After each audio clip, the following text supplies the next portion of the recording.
Our next question is from Jaggerbush. I've never imagined that the intent was ever to do a full syringe at a time. Can you elaborate? Okay, so what at Jaggerbush is talking about is doing a full syringe, meaning the 1 gram syringe, not a 10 gram syringe or something like Mhm. that, but a 1 gram syringe is 1,000 milligrams, and that's a lot to do at one time for sure. And he's saying he can't imagine that that was the actual goal, and that's the goal for people with more hardcore conditions. That is not the goal for everybody.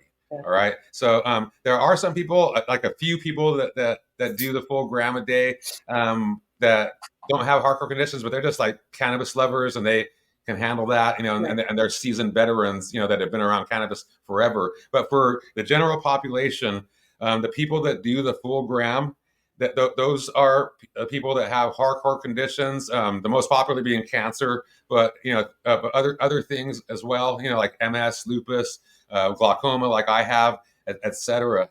So we need that gram a day, work up to that, obviously, and then do the gram a day for a period of time. So that's not something that's meant to be done forever either, because it's a lot to take, number one, and then there's a cost factor involved as well.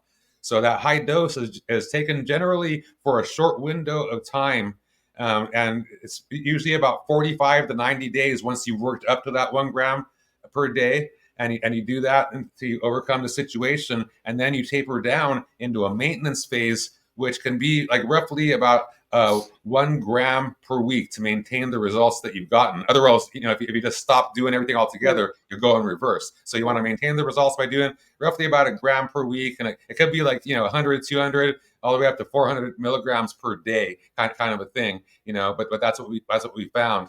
And also, just so you know, those people that have what I call milder conditions, no condition that you have is mild to you, but things that are like sleep, pain, anxiety, and things like that.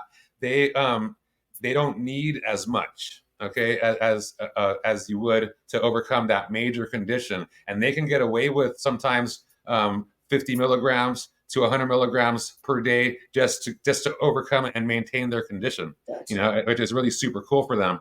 And then others, there are some people that they sort of understand what's going on, and they're healthy, but they don't want to get sick, or they don't want to go backwards, and they understand that the world is different and there's more toxins around, so Mhm. they take it as preventative measures, and they would also do like 50 milligrams to 100 milligrams per day. So to recap, that full gram, the 1,000 milligrams per day, the full syringe, is meant just for people with the hardcore conditions, and it's meant for a short window of time, and then they go into a maintenance phase afterwards. Does that make sense?